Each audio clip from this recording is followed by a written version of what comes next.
नमस्ते and welcome. पिछले video में हमने चेंज ऑफ हार्ट का पार्ट 1 पढ़ा था। आज हम पढ़ने वाले हैं उसका पार्ट 2। तो चलिए शुरू करते हैं। On that day, everyone was discussing their game and how Prabhat had played so well. Surprisingly, Prabhat could not sleep well that night.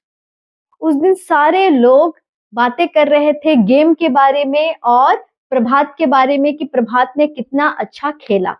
लेकिन आश्चर्य की बात यह है कि प्रभात को उस दिन नींद नहीं आई और उसे वो खुशी महसूस नहीं हो रही थी जैसा वो हमेशा जीतने के बाद महसूस करता है। What was surprising was that Surya did not feel bad about losing. What was more surprising was that Prabhat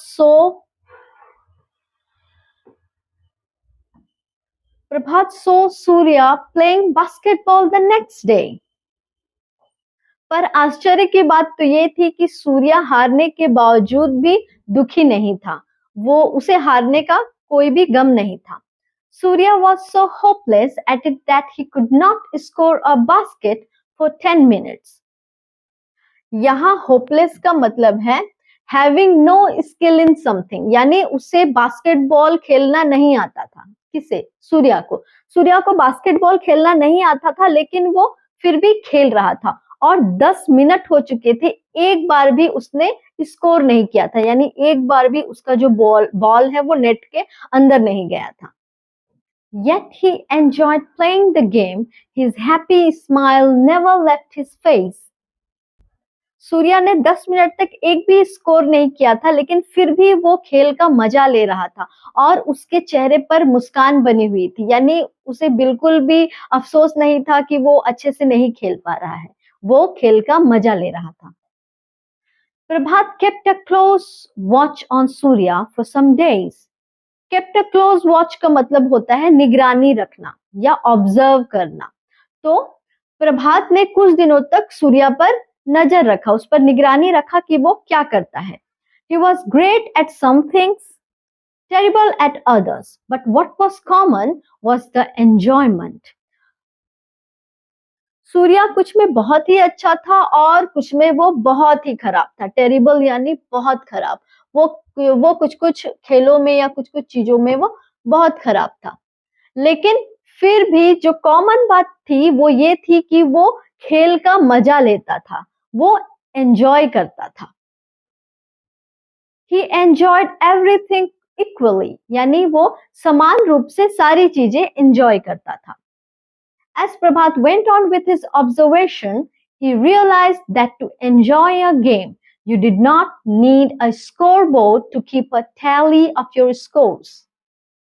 Surya पर कुछ दिनों तक नजर रखने के बाद प्रभात इस नतीजे पर पहुंचा कि हमें खेलना जरूरी है, हमें खेल का मजा लेना जरूरी है, ना कि हमें किसी स्कोर बोर्ड की जरूरत है जिस पर हम अंक लिखे कि हमने कितने स्कोर बनाए हैं।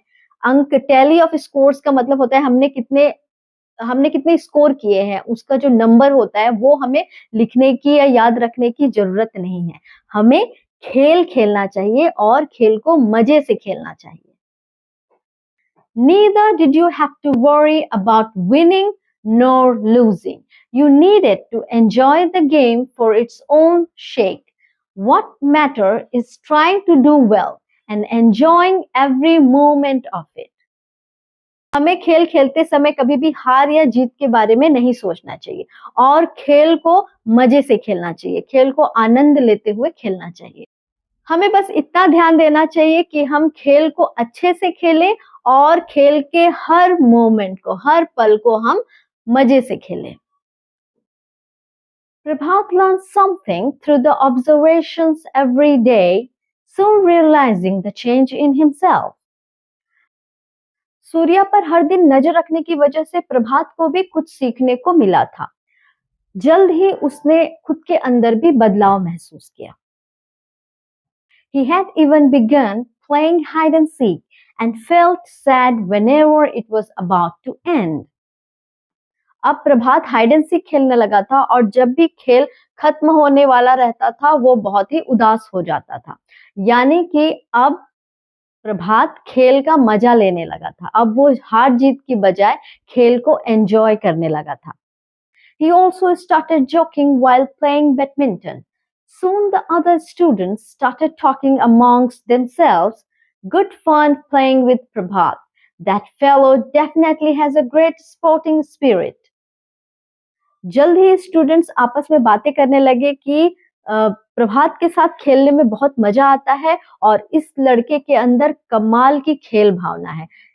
स्पोर्टिंग स्पिरिट्स का मतलब है खेल भावना, और खेल भावना का मतलब होता है खेल को मजे से खेलना, हार या जीत के बारे में सोचे बगैर सबके साथ मिलकर बिना चीटिंग किए खुशी-खुशी खेलना और खेल का मजा लेना, इसे कहते हैं स्पोर्टिंग स्पिरिट।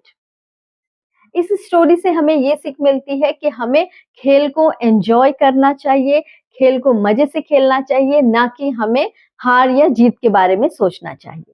ये स्टोरी आपको कैसी लगी आप मुझे कमेंट सेक्शन में ज़रूर बताइए और सब्सक्राइब करना मत भूलिए।